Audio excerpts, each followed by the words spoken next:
morning, ladies and gentlemen. I'm John. I'm Whitney. And it's story time. I'm trying to remember when you started doing that. Day one. Yeah, very early videos. So talking about very early one, we're going back in time. Obviously, we're going back in time. We're doing a story time. Well, I guess it's not history time. History time! Kind of history. Our history. Yeah. So why don't you lead us off, Whit? So, I am incredibly budget conscious. We actually created a mafia to have to deal with Whitney's Resources. budgetness. So that's what Hey, she's no, part here's of. I'm the- part of the glue group. Oh gosh. Hey, Freaking dirty hey. thugs. But, We just like to make people happy. yeah, I'm sure. Except resources. No, here's the thing. I'm the one that has to go over projections. Is that good? It doesn't. It's really sweet. Yeah, I don't. Thank you. Anyways, I'm the one that has to make sure, you know, we stay in the black and everyone gets paid. So if a less expensive tool will do the job, then I am always going to err towards that. That being said, in our very early days, our first mixer was a wheelbarrow style Kirschland mixer from Home Depot. that was used, and for some reason we paid full price for it. You said it. He was like, "This is an amazing deal. We have to get this mixer today." So we bought it that day in Denver. And you know, this is when we were doing our concrete countertops. Right. So when we moved up to research and development, we had to go to a mixer that was more of a barrel type mixer. I conformed to ASTMC 192. Right. That one that cushion was terrible. Yeah. You know, like lift it up and you had to shake it. The fins were like this long, but they were that thin, and Yeah, they were it was just not great. terrible. So we got rid of that. That was when we moved out to Colorado, back out to Colorado. And we were looking at Like the Marshall Towns and the good mixers, you know, 2,000, 3,000, and we That wasn't even with a wheel kit or the variable No. speed motor. and we had just moved back out to Colorado from New Jersey With the baby. with the baby and a baby on the way. And a baby on the way. Excuse me. And we went from paying $500 a month rent to his folks and having most of the groceries taken care of $1,400 to a $1,500 rent plus utilities plus groceries. So our woe is us. expenses. Well, no, but it's just They multiplied by I agree, 3 or but 4. So it 3 was or 4, more than that. Well, yeah, and then health insurance out here was more. Anyway, so. And we were saving for a house at the time too. So wasn't making any money, but the we business were- at the time. Right. So we were trying to hold on to every penny, and we knew the Cushland wasn't doing what we needed it to. So That's how we got into this conversation. So now you've got all the background information. The background. Now you've got Whitney and I, 9 o'clock, 10 o'clock at night, staring at the always late at computers, night. staring at the computer, deciding what mixer to purchase. So we have the Marshalltown on one page. With everything I wanted, it was about $3,000. Right. Then I do a little shopping around and find this Don't say the company name. $300 mixer. And at the time, I got The more three- time than money. the $300 mixer was much more in our budget. So it came in about 8,000 pieces, and John had to assemble it. And Which, hey, listen, I've assembled things before. Yeah. I mean, my mom loves buying the kids these assemble things. she's gotten a lot better at not doing that. Yeah. So anyway, I've had my practice. Yes. So I can put an IKEA desk together in about 3 hours, which is only like 2 hours above what they say it should take. So I feel like that's pretty good. So anyway, so I had to piece this thing together. So that's where we should start the story Right. off. I had to piece it together, so we know there's going to be errors. I have no problem saying I'm not mechanically inclined. Bear in mind, I have a PhD in mechanical engineering. that being said, it acted So that should tell you where every bit like a $300 mixer. it would acted act. well for the first 2 or 3 mixes, right? No. Was it more than that? No. It was much more than that. Okay. Much more than that. I don't but think so. It really was very, very thin sheet metal. Right. The motor mount was, very flexible. weak. It was the same. All of it was the same steel. There's really no robustness for it. It was like Whitney said, you're buying a $300 mixer. Every time I did a mix. And again, I feel like I'm always pregnant in these videos. Anyways, pregnant with Jessany. Right. And Jonathan would be we had no text, it was just the 2 of us. Just the two of us. And we're in Broomfield, working out of the garage. And, Out of the garage.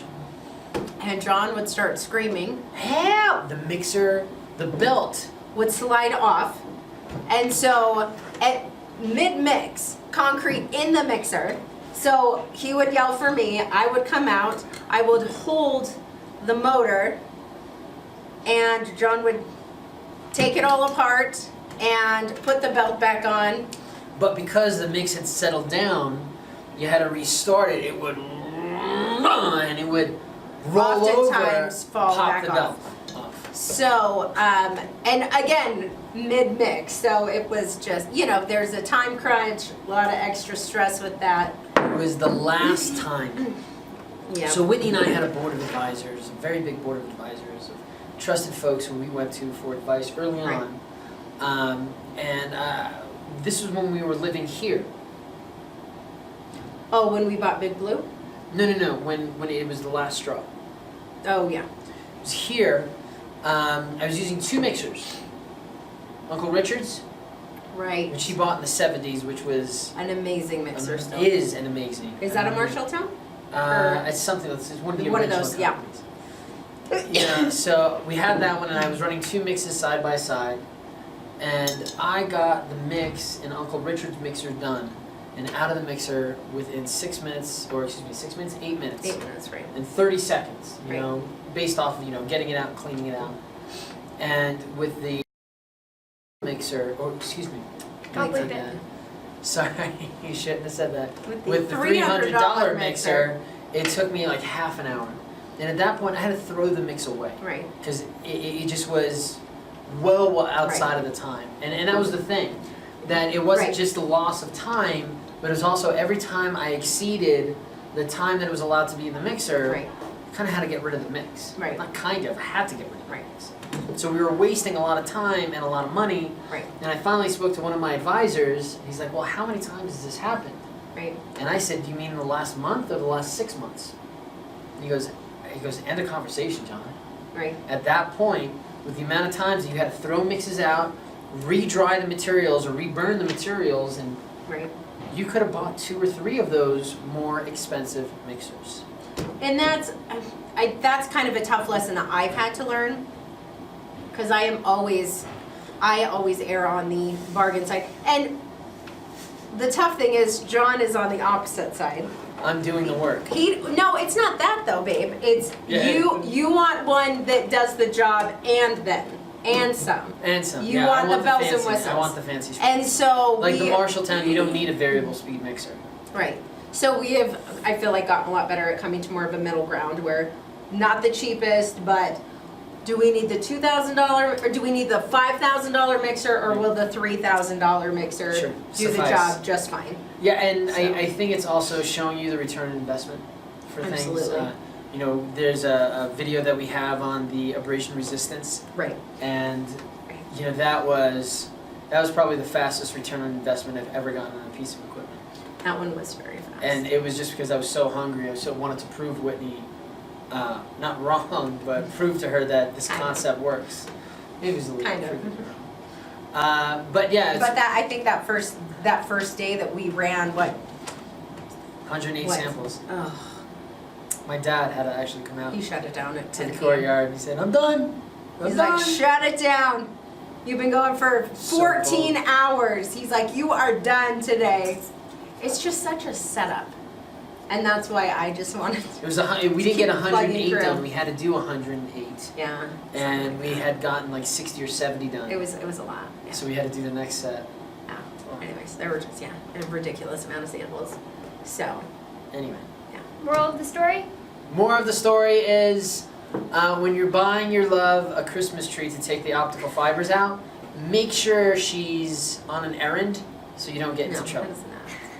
I think just when you're buying equipment or making any investment, try to evaluate all aspects of it, not just how much is it costing me right now, but how much is this going to cost in the future with time and all that. Like, is the cost savings really there, or Am I do we need to saving money and and stealing money wasting for a bunch myself? of time? Yeah. Right. So yeah, it's finding that kind of happy medium between those. And seeing those lessons, because sometimes you make the wrong decision. Right. And I know I've been too stubborn to see the lesson, and that's one thing that I think that's how. Like, I remember I got this vibratory table. It was like $1,700. Came in a wood crate. It was over $3,000. Wow. Oh yeah. And as soon as I got it, unpacked it, like I didn't even get it set up yet. There's a picture of me And when I he, realized. We had to get this. Like, no It question. was before we even had a $300 had mixer. to get this. Had to have it. Had to have it. Had to have it. And I made sure every contract used that vibratory table. and then we didn't. And it became a footstool for a long time. We used it when we had to. Learned my lesson. Yes. So Sometimes just say no. sometimes. You don't have to buy it. No. Don't click, send or whatever on Amazon. Just don't buy it. Buy it. One time and see what happens. Put it off for 2 weeks and then buy it. Yeah. Ugh, Pull it over. Yep. that vibrator. I'm glad we have it, but we could have used the mixer. Oh yeah. Couldn't have gotten a high-end mixer Right. instead of that effing vibratory table. Right. Yes. Anyway, Lessons. They're all lessons. thanks for joining. Like, subscribe, ding that bell for notifications. Go Concrete! Beat asphalt. End scene.